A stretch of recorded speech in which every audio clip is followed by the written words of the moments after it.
All right, just going to carry on working through the note packet. Another example, a mass M1 is resting on an inclined plane with coefficient of static friction μs. String connected to the mass runs over a pulley at the top of the incline and is attached to hanging mass M2. The angle of incline is theta. Find the minimum value of M2 such that the masses will begin to move. As always, we want to start by drawing a diagram. So we've got M1 on the inclined plane. We've got a string running over the pulley connected to hanging mass M2.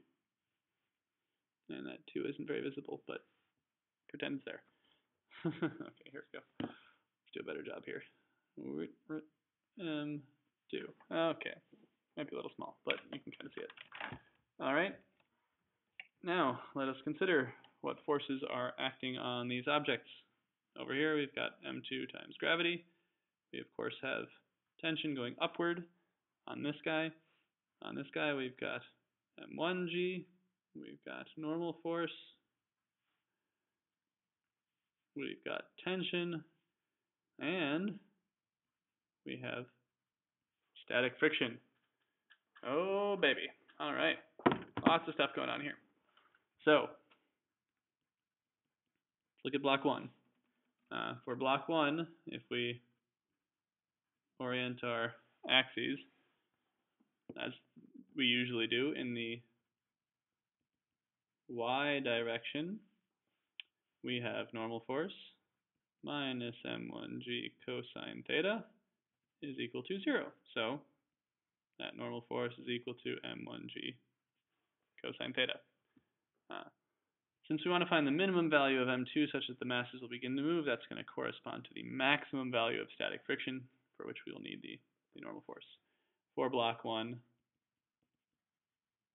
in the x direction, the horizontal direction, we have a tension going upward. We have a component of gravity going down the ramp. And then we have that static friction going down the ramp again. Since we want to find the smallest value of the mass that will make it move, that means we're talking about the maximum value of static friction, which is μs times normal force, which in this case is m1g cosine theta. The minimum value means it's just barely moving, so technically this is just barely bigger than 0. We can say it's equal to 0. Okay. Well, for block 2, we really only have the vertical direction.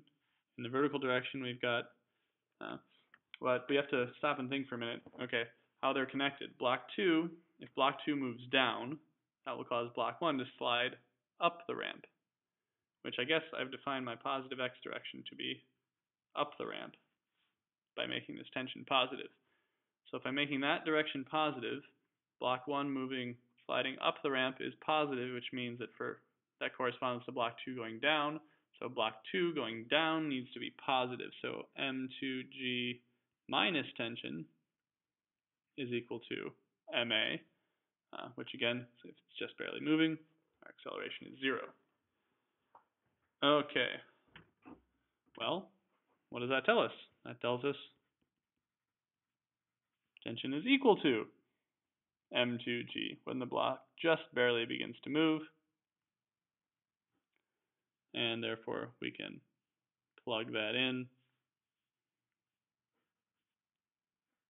up over Hizzle.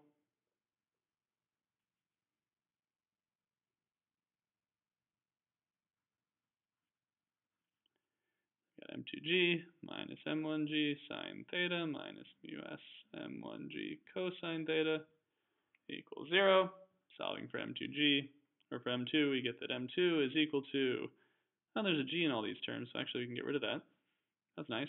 And then there's an M1 in both of these, so I'll factor that out. And they'll both be positive when we move them over, so that's M1 times sine theta plus μs cosine theta. So that gets us the minimum value of mass 2 such that the objects will begin to move. And if you think about it, this makes perfect sense, that the value is proportional to mass 1.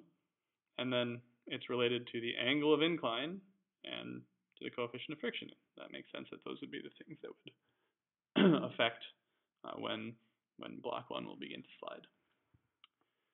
And then let's see. We're given values for what coefficient of friction would the masses be able to move at constant velocity once they were given a push. Well, this is all exactly the same, except all the mass will be exactly the same for this case, except instead of static friction, now we're moving at a constant velocity. That means we're dealing with kinetic friction. Excuse me. So we can just use this final equation that we've derived here. Mass 2 is going to be equal to m1 sine theta plus mu k cosine theta. The only difference, again, is that we would be dealing with kinetic friction instead of static friction.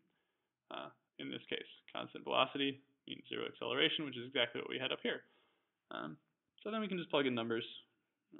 Well, actually, maybe we should rearrange this. So m2 over m1 minus sine theta divided by cosine theta is going to get us mu k. So that's 2.3 over 1.5 minus sine of 41 over cosine of 41. We can calculate what that is. 2.3 over 1.5 minus sine of 41 divided by cosine 41. So that comes out to be about, 1.16. Well, so it's unlikely that would that would work out. That's a very high coefficient of kinetic friction, but I guess that's what I get for making up these numbers up here.